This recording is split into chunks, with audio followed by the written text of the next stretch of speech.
La iglesia en el plan de Dios. Llegamos a la séptima parte de esta serie y como siempre decimos, hermanos y amigos, vamos a terminar hoy esta serie con esta lección, no porque el tema se agote, sino porque esta es las lecciones que hemos preparado hasta este día. Seguiremos aprendiendo, estudiando la palabra del Señor. Y estamos estudiando esta parte final usando Efesios 4:11, donde dice, estamos hablando de la obra del ministerio y dice, a fin de perfeccionar a los santos para la obra del ministerio, para la edificación del cuerpo de Cristo. Y en la lección pasada habíamos hablado del ministerio de los apóstoles, de los profetas y de los evangelistas. Y en esta parte final vamos a hablar de, como dice ahí, a otros pastores y maestros. Y el versículo 13 continuando dice, hasta que todos lleguemos a la unidad de la fe y del conocimiento del Hijo de Dios, a un varón perfecto, a la medida de la estatura de la plenitud de Cristo. Habíamos dicho también al comenzar esta serie, hermanos, y en especial esta parte final, que el Señor no constituyó ni arzobispos, ni cardenales, ni monseñores, ni otros ministerios, nuncios apostólicos, y mucho menos una autoridad central viviendo en la ciudad de Roma. Todos los cristianos sabemos que esta es la gran apostasía que surge por allá en el siglo IV y que la Iglesia Católica simplemente es la continuación del Imperio Romano aún en su organización, con el sumo pontífice allá en Roma como un rey, al cual coronaban hasta Pablo VI, y con una ciudad capital del mundo. Y funcionan parecido a como funcionaba el Imperio Romano. Entonces, estos ministerios que constituyó el Señor para su iglesia, su cuerpo, son suficientes, hermanos y amigos, para que la iglesia sea perfeccionada, para alcanzar la unidad, para edificar a la iglesia, hermanos. La verdad, pues sigue habiendo falta de ministros y es algo por lo cual debemos preocuparnos, hermanos, para que estos ministerios lleven a cabo la obra que es suficiente en la enseñanza de nuestro Señor, la cabeza del cuerpo. Entonces vamos a continuar con estos ministerios para terminar el día de hoy. Y entonces dice a otros pastores y maestros. Y decimos que esta frase se entiende mejor en el contexto de un solo ministerio, a cargo del liderazgo de la iglesia. Cuando hablamos de pastores y maestros, estamos hablando de la iglesia local. Cada iglesia local, como lo vamos a ver, debería tener pastores, hermanos, que se encarguen de la iglesia local. Y obviamente estos pastores también son maestros. La palabra griega que se traduce y, pastores y maestros, puede significar también en particular. Y vemos, por ejemplo, 1 Timoteo 5:17, que ya también lo hemos analizado. Los ancianos que gobiernan bien sean tenidos por dignos de doble honor, mayormente los que trabajan en predicar y enseñar. Entonces ahí, pastores y maestros, y particularmente maestros, sería lo que se podría traducir de esa manera, hermanos. Entonces debemos entenderlo mejor en el contexto de un solo ministerio, no que hay pastores y maestros por otro lado. Algunos dicen que estos maestros pudieran ser los diáconos, de los cuales también vamos a hablar en esta parte final, pero se entiende mejor de esta manera. Entonces, continuando, el pastor maestro, como dice ahí en 1 Timoteo 5:17, que predica y enseña, debe alimentar a los santos con la palabra de Dios y equiparlos para el servicio. Los santos, a su vez, desempeñan la obra del ministerio. A medida que cada santo crece y gana a otros, el cuerpo entero crece en Cristo. El versículo 12 debe leerse para la maduración de los santos en la obra del ministerio, para la edificación del cuerpo de Cristo. Cada santo participa en el ministerio en el crecimiento de la iglesia. Continuamos, hermanos, entonces ya entrando en materia con esto de los pastores y maestros, que como estamos diciendo es un solo ministerio. Y vamos a mirar también Hechos 20:17. El contexto del capítulo 20 nos va a enseñar que aquellos que en el Nuevo Testamento son llamados ancianos, que proviene de la palabra presbútero o presbítero, de donde sale la palabra presbítero, también son llamados pastores y obispos. El contexto dice que el apóstol Pablo, enviando pues desde Mileto a Éfeso, hizo llamar a los ancianos de la iglesia. Y cuando vinieron a él, les dijo, y el contexto, Pablo empieza a hablar con ellos, les habla de su ministerio entre ellos, y más adelante, en el versículo 28 les dice, por tanto mirad por vosotros y por todo el rebaño en que el Espíritu Santo os ha puesto por obispos, para apacentar la iglesia del Señor, la cual él ganó por su propia sangre. Entonces, aquellos del versículo 17, ancianos, presbíteros, en el versículo 28 los llama obispos, episcopos en griego, supervisores, y dice que el Señor los colocó en el rebaño para apacentarlo. Entonces, los ancianos, obispos o pastores, pues es el mismo cargo. No es que hayan unos cargos diferentes, unos son ancianos, otros son obispos y otros son pastores. Absolutamente no. La palabra de Dios nos muestra claramente que es un solo ministerio.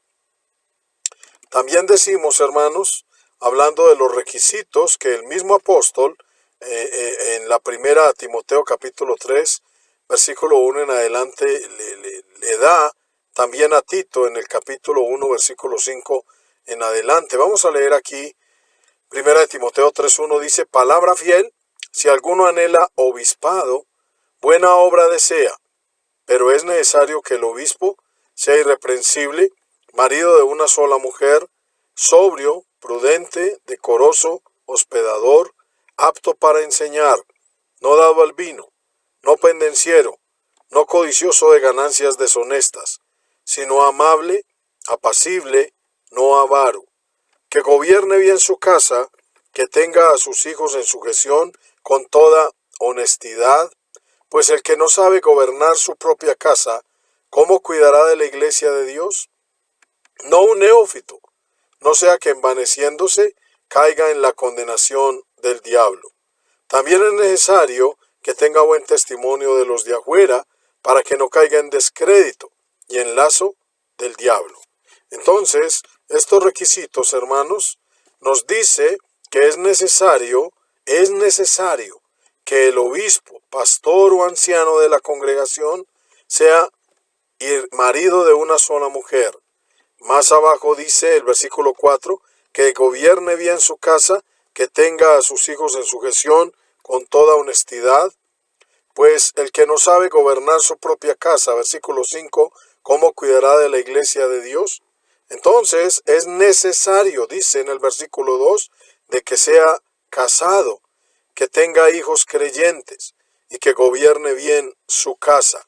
Entonces, toda persona que diga que es obispo, pastor o anciano y que no es casado, obviamente que no está cumpliendo con la palabra de Dios y es un falso obispo.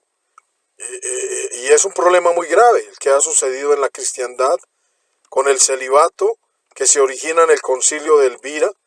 La misma Iglesia Católica lo reconoce por allá en el siglo IV, a causa de la herencia, de no dejarle la herencia a la esposa y a los hijos por intereses económicos, y esto ha traído la pedofilia y todos estos pecados de inmoralidad que han azotado a la Iglesia Católica a través de muchos siglos. Todo esto por no obedecer la palabra del Señor. Entonces debe de ser casado, tener hijos creyentes, que no estén acusados de disolución y rebeldía, que gobierne bien su casa, como dice ahí, porque el que no sabe gobernar su propia casa, ¿cómo cuidará de la iglesia del Señor? Entonces, volviendo acá, también dice que debe ser una persona irreprensible, sobrio, prudente, decoroso, hospedador. También dice algo muy importante en el versículo 2, apto para enseñar. Estamos hablando que constituyó pastores y maestros y que es un solo ministerio. También dice no dado al vino, no pendenciero. O sea, debe ser una persona, como también acompañándolo ahí, sobrio, no dado al vino. También dice no pendenciero, no puede ser una persona peleona, problemática. Dice también no codicioso de ganancias deshonestas. Y con todo respeto lo decimos, queridos hermanos y amigos, si usted nos ha estado escuchando y siguiendo de tiempo atrás, sabrá que en la iglesia del Señor, hermanos, no se cobran diezmos, que el Señor Jesús no mandó cobrar diezmos, porque Él no era de la tribu de Leví. Creemos que estos pastores modernos que cobran diezmos, que cobran ofrendas además de los diezmos, junto con los diezmos, que ponen a los feligreses a trabajar para ellos, haciendo empanadas, bazares y todas estas cosas, pues que no están en la palabra, hermanos, podríamos decir que son codiciosos de ganancias deshonestas, hermanos. Por eso terminan montando en aviones privados y todas estas cosas, queridos hermanos. ¿Se imagina usted al apóstol Pedro, pastor de la iglesia también?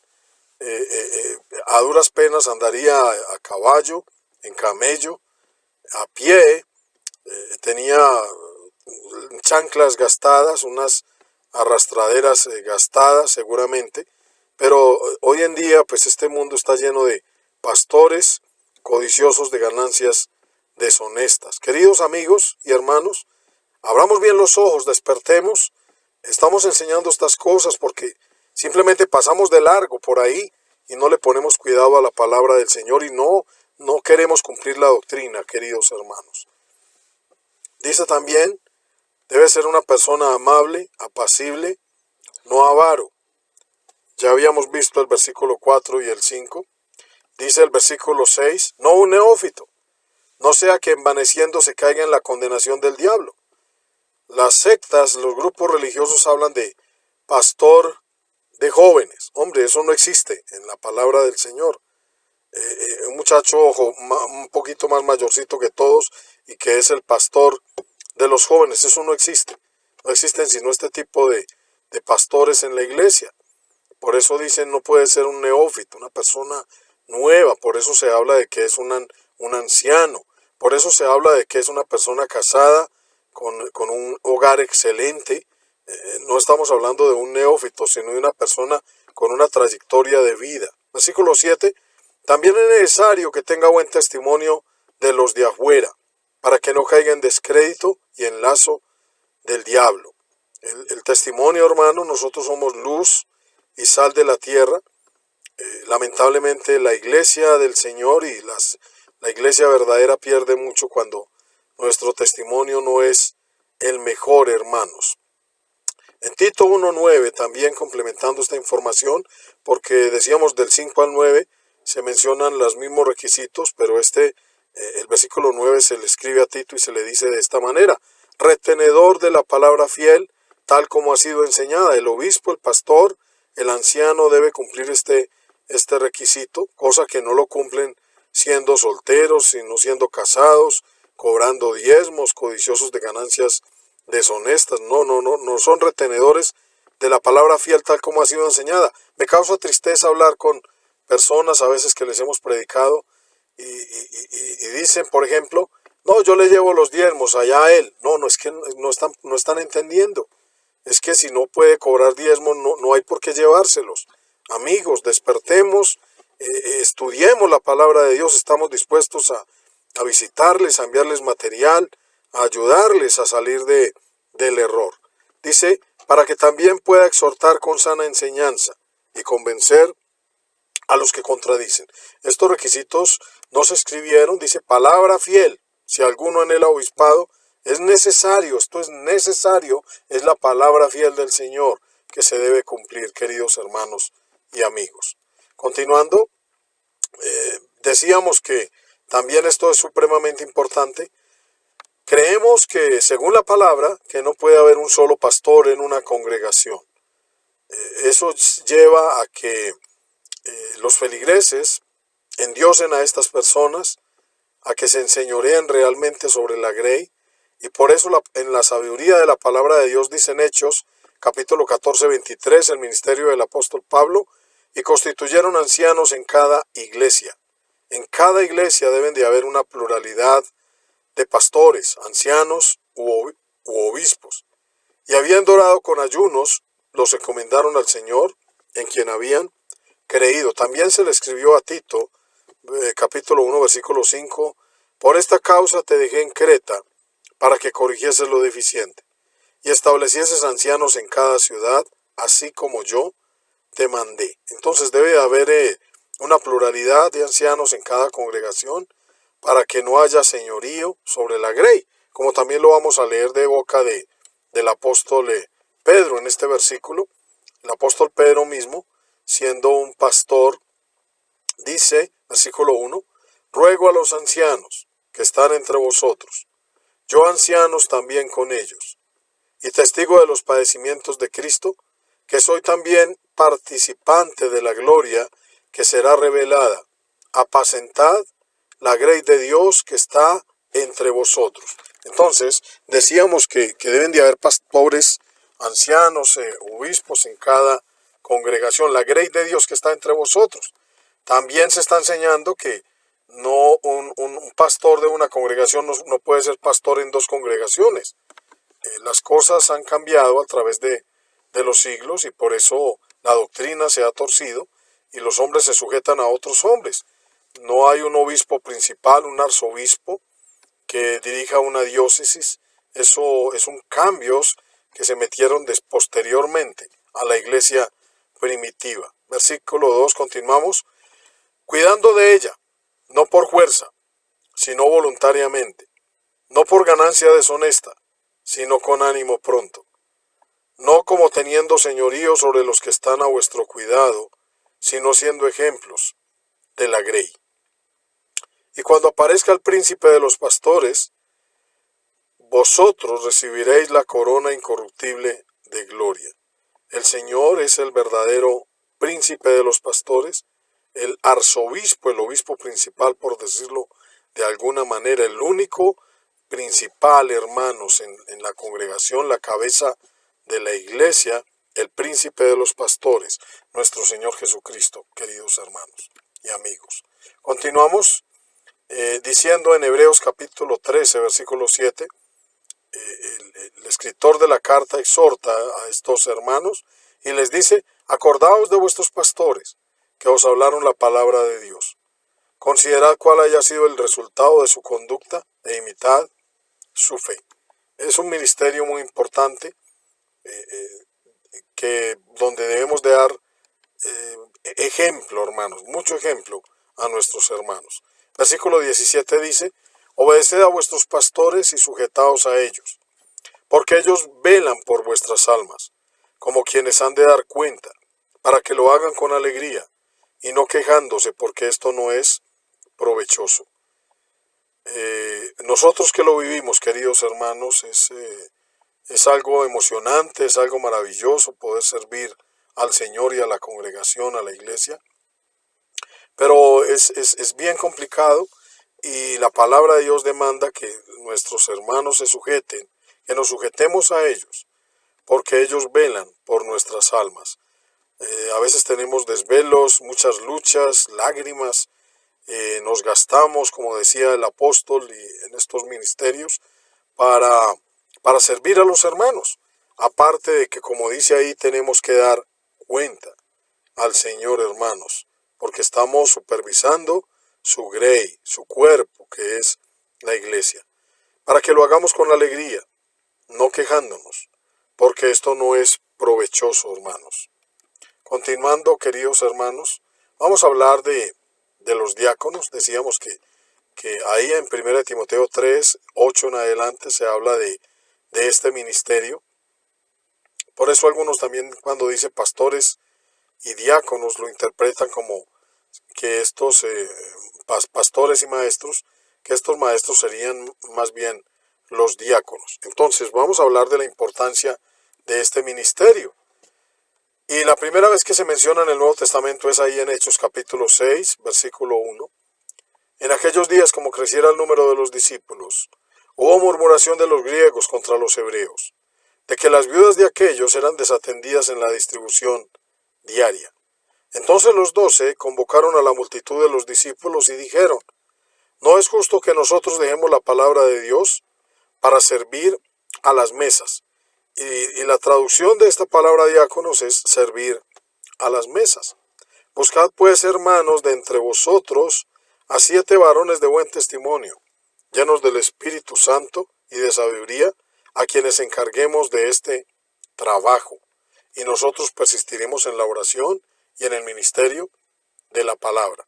Pero vamos a mirar, hermanos, las cualidades de estos primeros diáconos.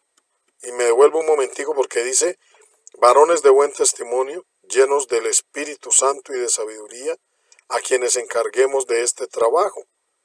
Y vamos a mirar las calidades de ellos. Usted después sigue con la lista ahí en Hechos 6. Pero en el versículo 8, uno de los 7 diáconos era Esteban. ¿Y quién era este varón?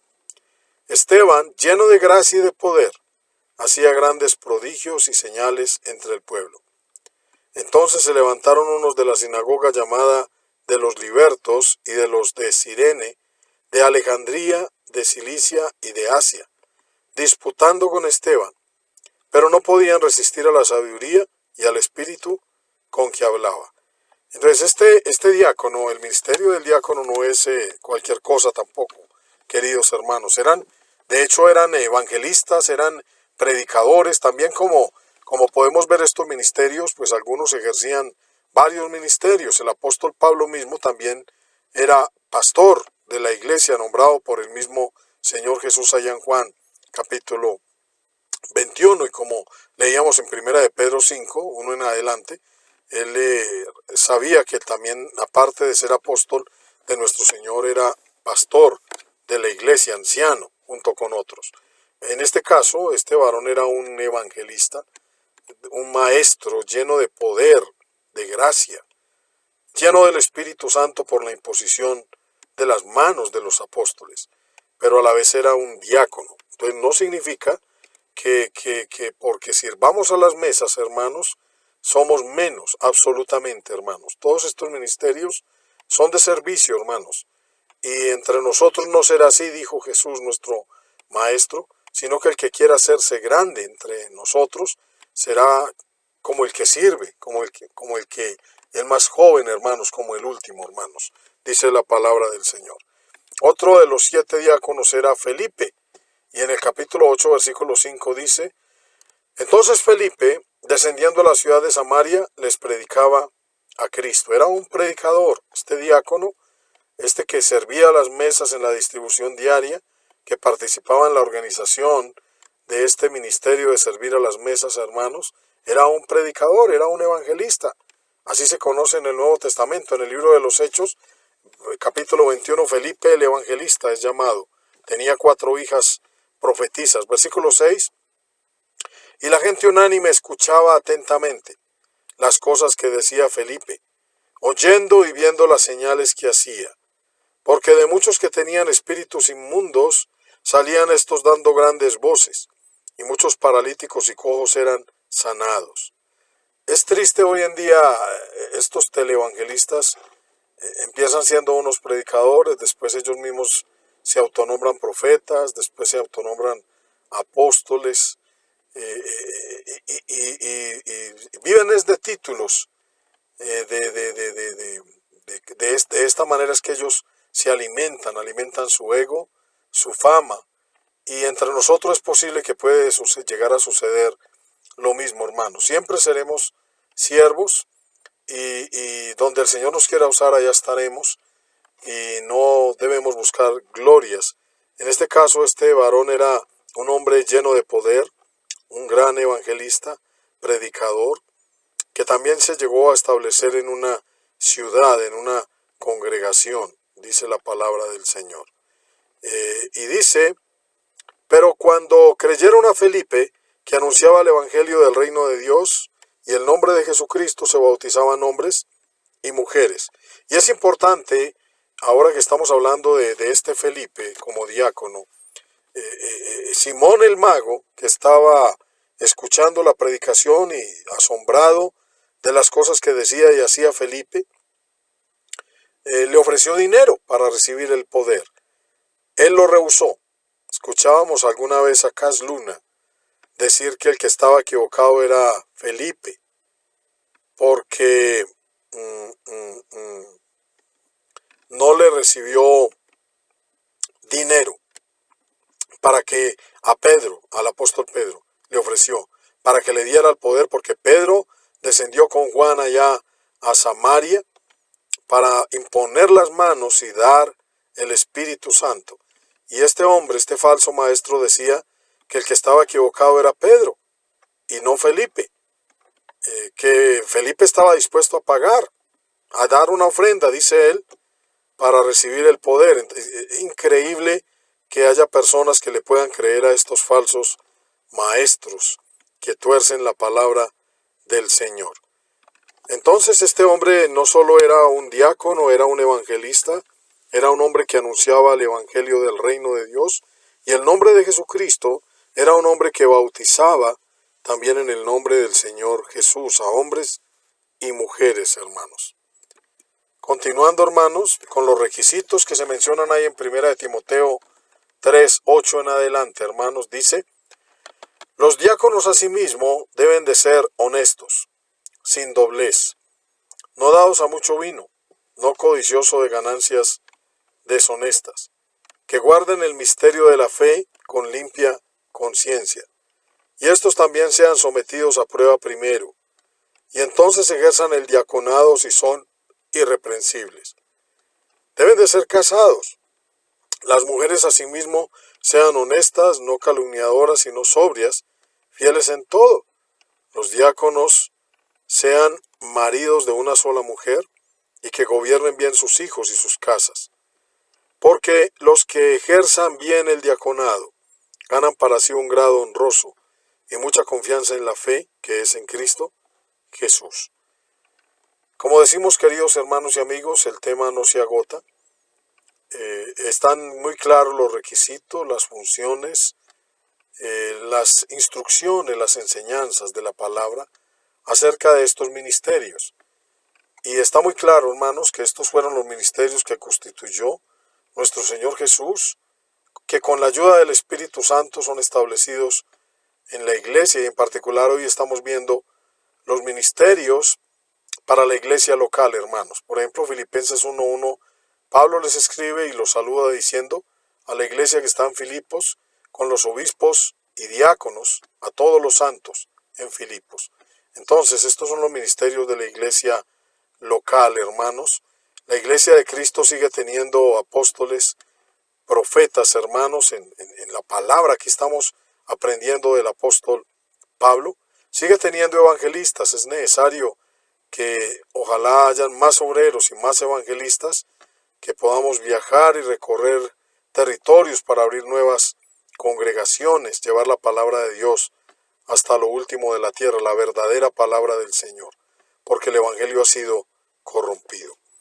Estamos dispuestos, queridos amigos y hermanos, a enviarles estos estudios, a visitarles en la medida de nuestras capacidades, de donde nos llamen y nos inviten a predicar, a compartir con ustedes el evangelio.